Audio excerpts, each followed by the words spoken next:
Hello children, welcome to असा education. आज हम कर रहे हैं chapter 1 the French revolution, history book grade 9 से इसके क्वेश्चन आंसर्स और एक्सरसाइज। हमारे ये जो क्वेश्चन आंसर्स हैं हो सकता है आपको थोड़े लॉन्ग लगे, पर हिस्ट्री में क्या होता है, जब तक आपको आगे का या पीछे का डिटेल ना पता हो तब तक वो आंसर जो है सही समझ में नहीं आता। तो ये जो लॉन्ग आंसर्स हैं ये आपकी अंडरस्टैंडिंग के लिए हैं। आप अपने वर्ड्स में इसको समझकर लिख सकते हैं। जरूरी नहीं है एग्जैक्टली आप याद करें, बट हाँ, जितना आपको लगता है कि आपके अकॉर्डिंग रिक्वायर्ड है आप उतना उसको समझकर लिख सकते हैं। हमने आपको इसलिए डिटेल में दिया है ताकि हमारी तरफ से कोई भी पॉइंट मिस ना हो। तो पहला क्वेश्चन है, describe the circumstances leading to the outbreak of revolutionary protest in France. क्या ऐसे हालात बने जिसकी वजह से एकदम से फ्रांस में बगावत हो गई? When King Louis XVI was appointed as the new king, he found an empty treasury. King Louis XVI जो है, जब वो नए राजा चुने गए उस समय उनका जो खजाना था वो बिल्कुल खाली था। Long years of war had drained the financial resources of France. इतने सालों से जो युद्ध चल रहा था उसके कारण जो फाइनेंशियल रिसोर्सेज थे फ्रांस के वो पूरी तरह खत्म हो चुके थे। On top of this, there was the cost of maintaining an extravagant court at the Palace of Versailles. जो उनका इतना भव्य दरबार था, कोर्ट था, उसको मेंटेन करने के लिए भी काफी ज्यादा पैसे की जरूरत थी, जो उनका पैलेस ऑफ वर्सेल्स था। France has helped 13 American colonies gain their independence from their common enemy Britain. France ने 13 अमेरिकन कॉलोनीज की मदद करी थी उनकी इंडिपेंडेंस हासिल करने में, क्योंकि उन सबके जो कॉमन एनिमी थे वो ब्रिटेन ही था। The war added more than $1 billion to a debt and had already risen to more than 2 billion livres. अब जो उनके ऊपर कर्जा था वो पहले से ही बिलियन लिव्स में था, पर अब जो है वो 2 बिलियन से भी बढ़कर हो गया। Lenders who gave credit began to charge 10% interest on loans. अब जो लेंडर्स थे जिन्होंने कर्जा दिया था वो क्या कर रहे थे, 10% इंटरेस्ट बढ़ाकर जो है उस लोन पर चार्ज कर रहे थे। So the French government had to spend an increasing percentage of its budget on interest payments alone.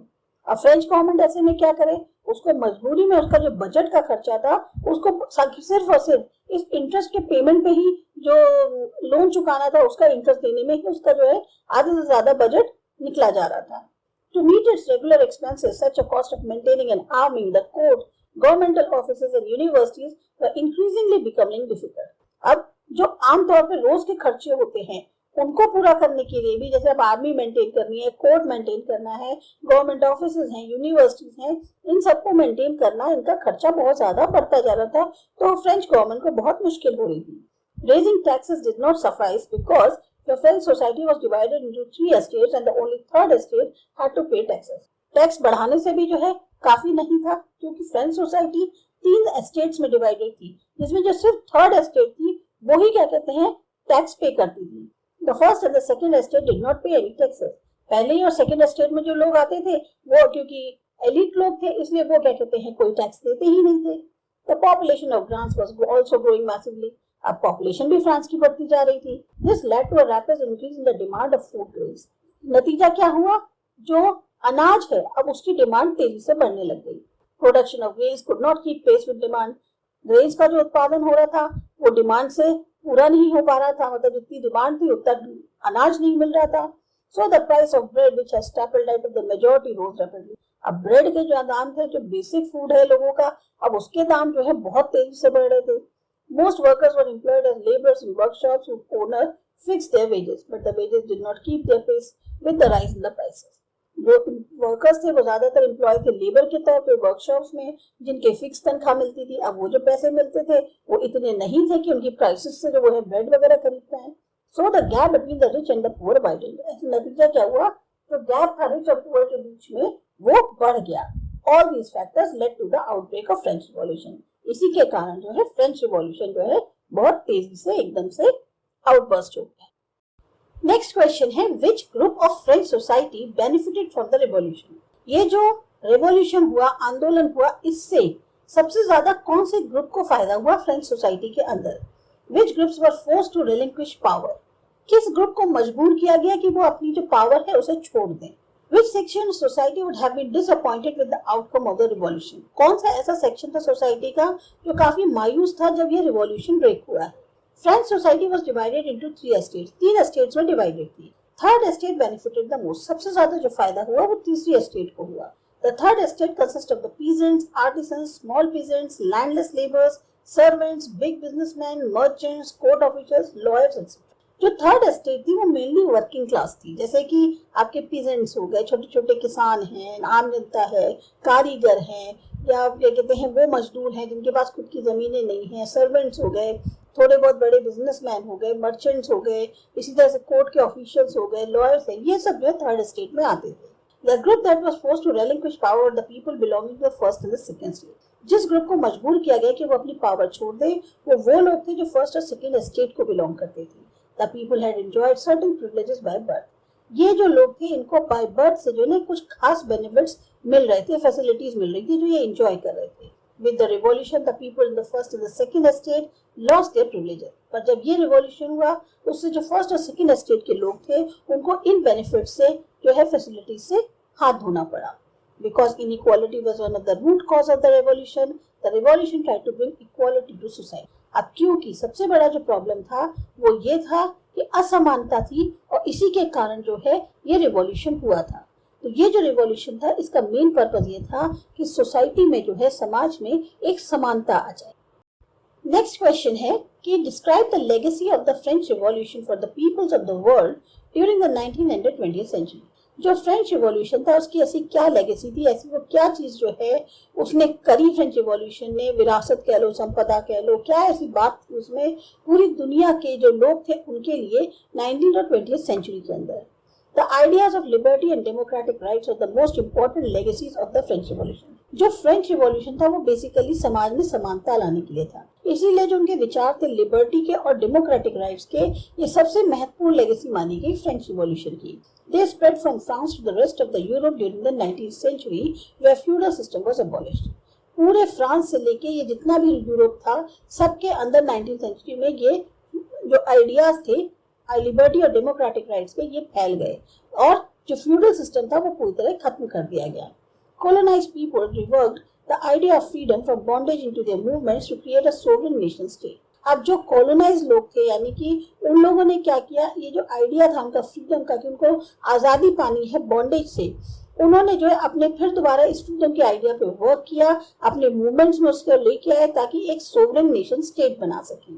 Tipu Sultan and Ram Mohan Roy are two examples of individuals who responded to the ideas originating from revolutionary France. हमारे यहाँ अगर India की बात करें तो टीपू सुल्तान और राम मोहन रॉय जो हैं ऐसे दो एग्जाम्पल्स थे जिन्होंने जो आइडियाज थे रिवॉल्यूशनरी फ्रांस के उसको काफी हद तक रिस्पॉन्ड किया।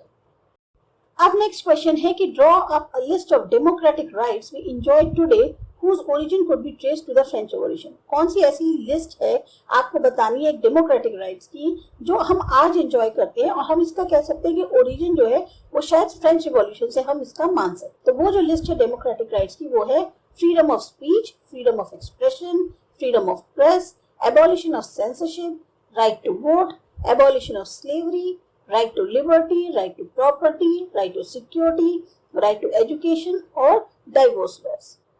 Would you agree with the view that the message of universal rights was beset with contradictions? Explain. क्या आप इस बात से सहमत हैं कि ये जो यूनिवर्सल राइट्स का मैसेज था ये काफी हद तक इसमें कॉन्ट्रडिक्शंस शामिल थे, मींस जो कुछ के लिए तो अच्छे हैं पर कुछ के लिए अच्छे नहीं हैं। कैसे वो एक्सप्लेन करना है। Though it says universal rights, women were unfortunately left out from the basic rights that were promised. कहने को ये यूनिवर्सल राइट्स थी पर इसमें अभी भी विमेन को जो है इन बेसिक राइट से बाहर रखा गया था जो उनके लिए प्रॉमिस करी गई। दे did not have equal rights that main enjoy. उनको वो समान अधिकार नहीं दिए गए जो मेन को मिले। They did not have the right to liberty, property, security and above all the resistance to operation. उनके पास कोई अधिकार नहीं था लिबर्टी, प्रॉपर्टी और सिक्योरिटी के राइट्स का, साथ ही साथ उनके साथ जो उत्पीड़न होता था, उनको प्रताड़ित किया जाता था, उसका भी वो विरोध नहीं कर सकती। In the formulation of laws women did not have any representation. जब ये जो लॉज थी इनको बनाया जाता था उसमें कहीं पर भी वुमेन का कोई रिप्रेजेंटेशन नहीं था।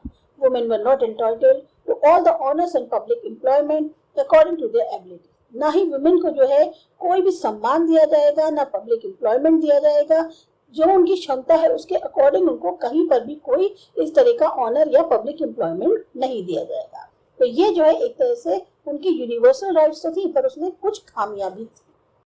How would you explain the rise of Napoleon? अब नेपोलियन के राइज के बारे में आप कैसे बताएंगे? Napoleon Bonaparte crowned himself emperor of France. जो नेपोलियन बोनापार्ट थे, इन्होंने अपने आप को ही राजा जो है फ्रांस का घोषित कर दिया। He started conquering neighboring countries by waging wars against them. इन्होंने और जो पास पड़ोस के देश थे उनके ऊपर कब्जा करना शुरू कर दिया, उनके खिलाफ एक तरह से युद्ध छेड़कर। He saw himself as a modernization of Europe. उन्होंने ये देखा कि मैं जो हूँ अकेला ऐसा बंदा हूँ जो पूरे के पूरे यूरोप को काफी हद तक बदल सकता है, मॉडर्न बना सकता है। He introduced many laws such as the protection of private property and a uniform system of weights and measures provided by the decimal system.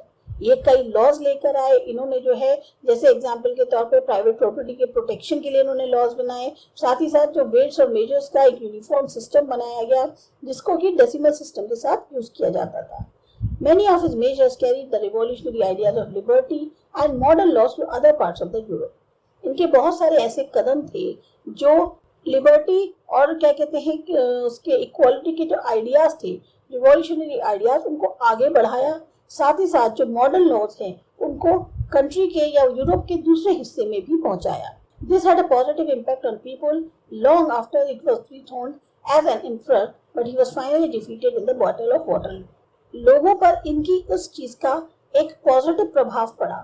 Finally इनको जो है हटा दिया गया था एम्परर के तौर पे जब ये बैटल ऑफ वाटरलू में हार गए। तो ये थे आपके चैप्टर के क्वेश्चन आंसर्स। आपको अच्छे लगे, समझ में आए, सब्सक्राइब करो ना चैनल आसा एजुकेशन। बाय।